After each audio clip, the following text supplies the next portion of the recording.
बच्चों नमस्कार। नववर्ष एक ऐसा पर्व है जो सबके भीतर एक उत्साह भर देता है।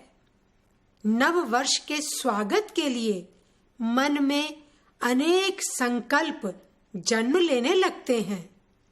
आइए देखते हैं कि सलोनी नववर्ष की तैयारियां कैसे करती है। मेरा नाम सलोनी है। मुझे दिसंबर तथा जनवरी दोनों महीने बहुत पसंद हैं। दिसंबर में मेरी छुट्टियां होती हैं। मैं दिसंबर में जब बाजार जाती हूं तब मन खुश हो जाता है। चारों ओर उत्साह और सजावट दिखाई देती है। मैं अपने परिवार के सदस्यों के लिए कुछ उपहार खरीदती हूँ। घर को सजाने के लिए सामान भी लाती हूँ। हम 1 जनवरी को बाल आश्रम जाते हैं। हम वहां के बच्चों को सुंदर सुंदर खिलौने देते हैं। उन बच्चों के चेहरों की मुस्कुराहट मुझे आनंद प्रदान करती है। 1 जनवरी को प्रातः हम सब परिवार यज्ञ करते हैं। यज्ञ के बाद मैं सभी बड़ों से आशीर्वाद लेती हूँ।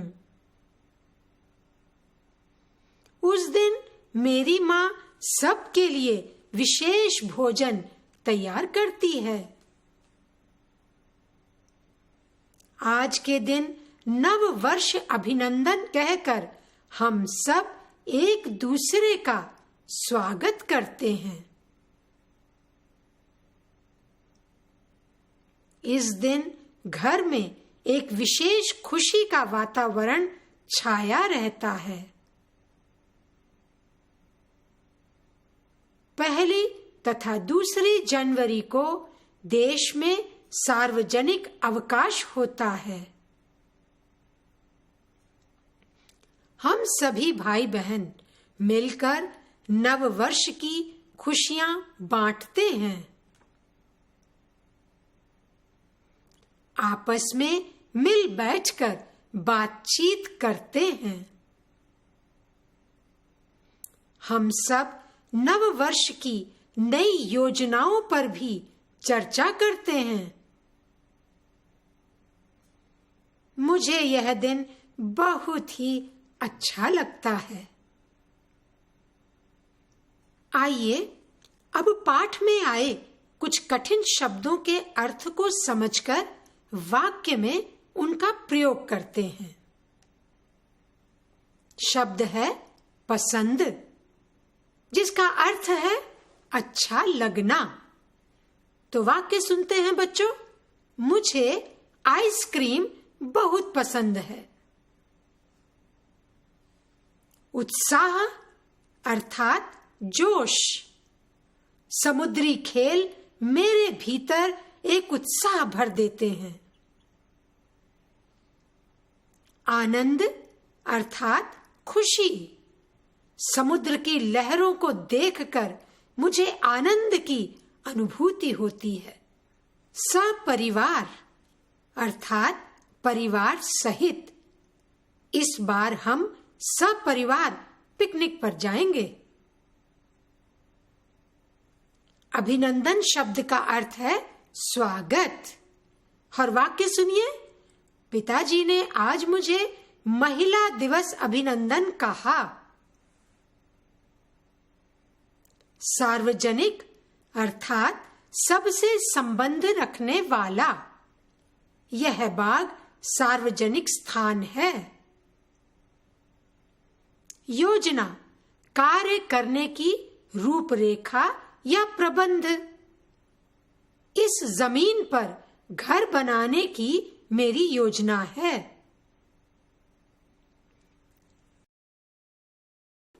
आप भाववाचक संज्ञा से तो परिचित हैं ही। भाववाचक संज्ञा में पदार्थ या व्यक्ति के किसी गुण, दोष, धर्म अथवा अवस्था का बोध होता है, जैसे लंबाई, महंगाई, समझदारी आदि। इस पाठ में हम देखेंगे कि कुछ शब्दों में प्रत्यय जोड़कर भी भाववाचक संज्ञाएं बनाई जा सकती हैं, जैसे मिठास, मित्रता, दुश्मनी, लगाव, बचपन आदि। तो आइए इन उदाहरणों को ध्यान से सुनते हैं। शब्द है खुश, प्रत्यय जोड़ा ई तो भाववाचक संज्ञा बनी खुशी। शब्द है अच्छा, प्रत्यय जोड़ा ई, भाववाचक संज्ञा बनी अच्छाई। सजा जमा वट, शब्द बना सजावट। थका जमा वट, भाववाचक संज्ञा बनी थकावट। सुंदर में ता प्रत्यय जोड़ा तो भाववाचक संज्ञा बनी सुंदरता। मधुर जमा ता, मधुरता। मुस्कुरा जमा हट, मुस्कुराहट। शब्द है घबरा, प्रत्यय जोड़ा हट और भाववाचक संज्ञा बनी घबराहट। आनंद शब्द में जब इत प्रत्यय जोड़ते हैं तो भाववाचक संज्ञा मिलती है आनंदित। लज्जा शब्द में इत प्रत्यय जोड़ा तो भाववाचक संज्ञा मिली लज्जित। दुकान जमा दारी, दुकानदारी। जमीन जमा दारी, जमींदारी।